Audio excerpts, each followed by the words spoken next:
Michael Gold. The question is, how do I want to be known? As a host of a radio show, as a great salesman, as a motivational speaker, or as a blind man? I've been saying for a while on radio that when I was sighted, I didn't know a blind man or a blind person. And then I remembered something I forgot. Believe it or not, more than over 45 years ago, I met a young man who had, at that time, the #1 record. And he was at my parents' distributorship, which had the biggest distributorship, covering pretty much all your black labels at that time.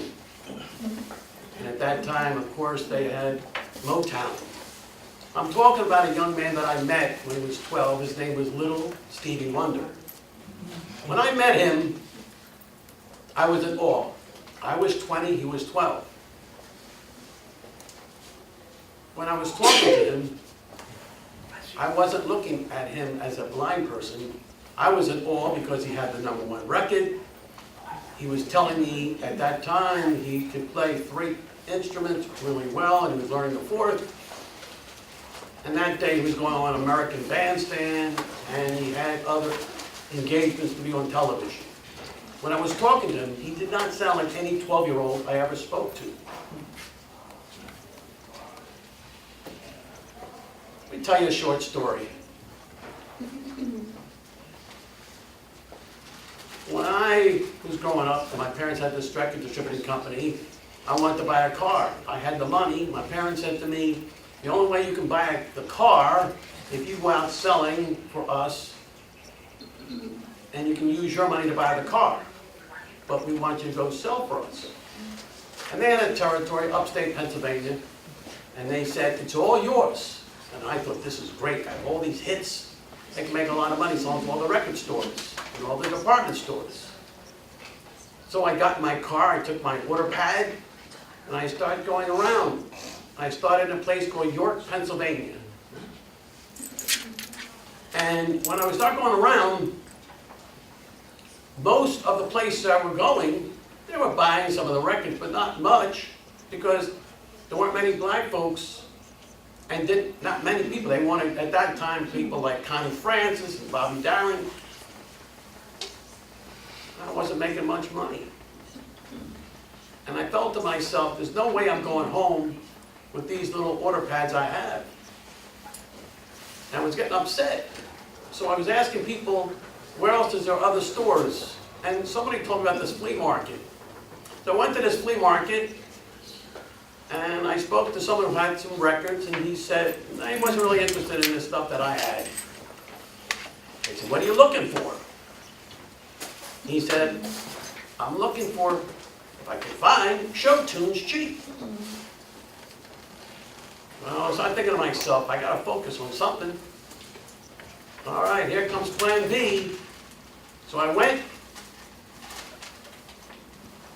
outside into my trunk of my car, and there were some albums that the distributor had, but they were never selling because we were selling all these black labels, and there were these show tunes that nobody ever wanted.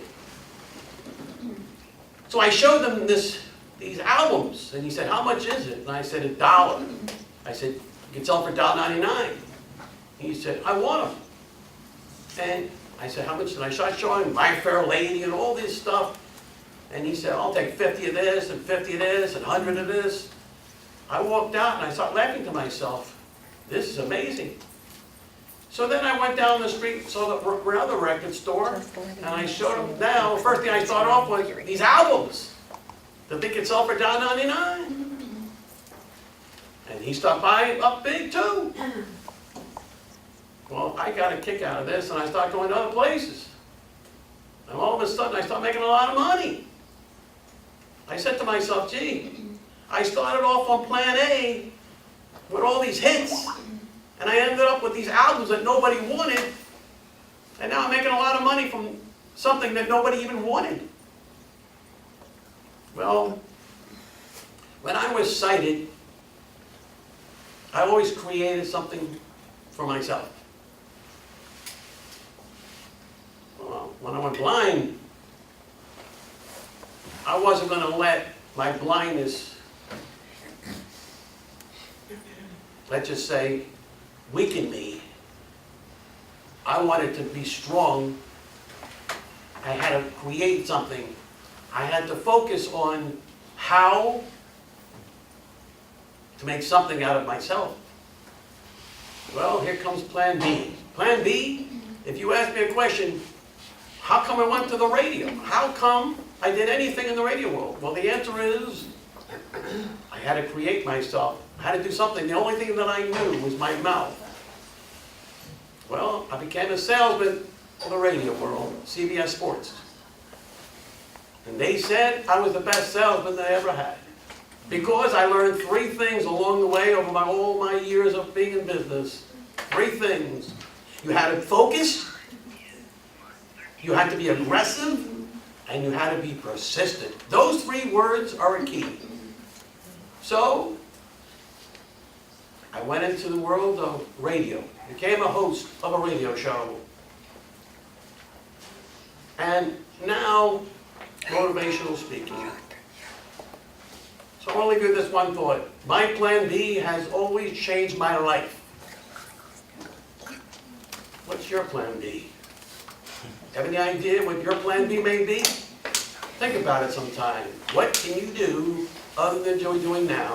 What's your plan B? Thank you very much.